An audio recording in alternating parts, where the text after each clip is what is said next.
ရွှေရောင်နေကြီးအောက်ကပင်လယ်ပြင်ကြီး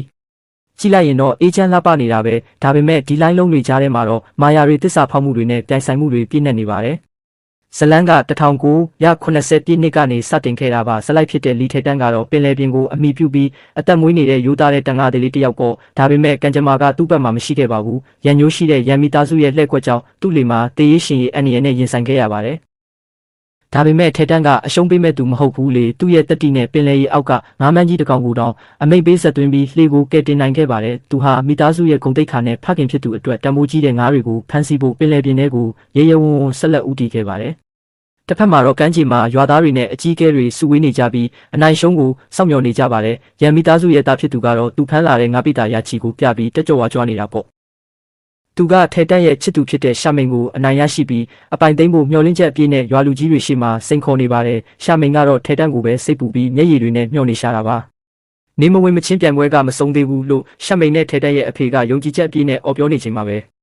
ကန်ဆိုးကျင်တော့ပင်လယ်ပြင်ကြီးကရုတ်တရက်အမျက်ဒေါသထွက်လာပြီးကောင်းကင်ကြီးမှောင်မိုက်ကကြောက်စရာကောင်းတဲ့လှိုင်းလုံးကြီးတွေတက်လာပါတော့တယ်ရွာသားတွေအားလုံးကတော့ထဲတက်တယောက်ဒီလိုလှိုင်းလုံးကြီးတွေကြားထဲမှာအသက်ရှင်လျက်ပြန်လာနိုင်မှာအုံးမလားဆိုပြီးစိတ်ပူတုန်လုံးနေကြရပါပြီရွာသားတွေအားလုံးလက်ထိတ်ရင်မှုဖြစ်နေတော့ရန်မီသားစုရဲ့သားဖြစ်သူကတော့ပိုပြီးရမ်းကားလာပါတယ်မင်းသားကတည်သွားပြီဗျာ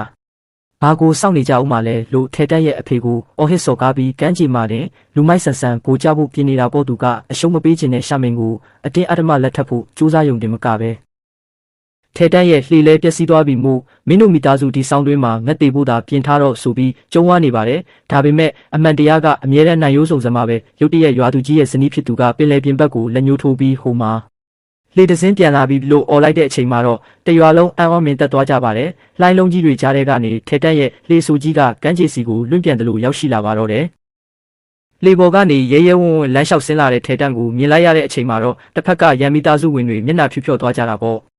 ဘသူကငါ့ကိုတေးပြီလို့ပြောတာလဲထဲတန်းရဲ့အတန်ကဟိမ့်ခွက်သွားပြီးသူနဲ့အတူပါလာတဲ့ငါးဖမ်းပိုက်ကြီးကိုကမ်းခြေပေါ်ဆွဲတင်လိုက်ပါတယ်အဲ့ဒီပိုက်ထဲမှာပါလာတာကတော့တရွာလုံးနှစ်ပေါင်းများစွာမမြင်ဘူးတော့တဲ့တံမိုးအလွန်ကြီးမားတဲ့အနီရောင်ငါးတိုင်းကြီးကြီးတစ်ကောင်ပဲဖြစ်ပါတယ်ရွာသားတွေအားလုံးဒါကတကယ်ကိုအဖိုးတန်တဲ့ငါးကြီးပဲ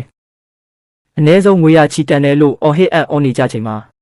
ရန်မီသားစုကတော့မနာလိုစိတ်တွေနဲ့ဒါမဖြစ်နိုင်ဘူး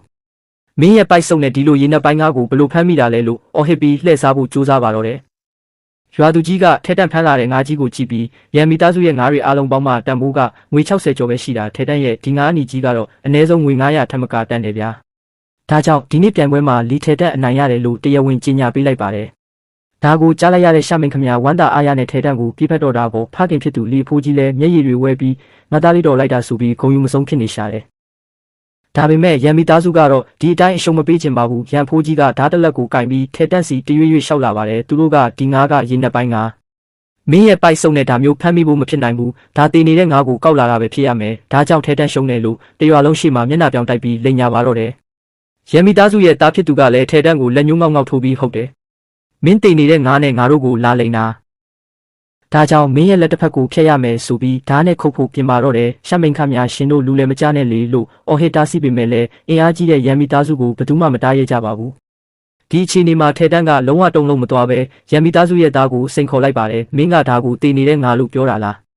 ရဲရင်ကန်ကြည့်ရဲလားရန်မီသားစုရဲ့သားကလည်းလူပါဝပြီးကန်ရဲတာပေါ့ဗျာ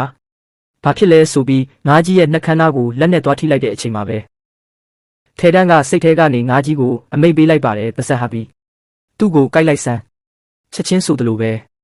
အေးဆက်ငြိမ်သက်နေတဲ့ငါးကြီးရဲ့မျက်လုံးတွေကရဲရဲနီလာပြီးရုတ်တရက်ပစက်ကြီးဟလာပါတော့တယ်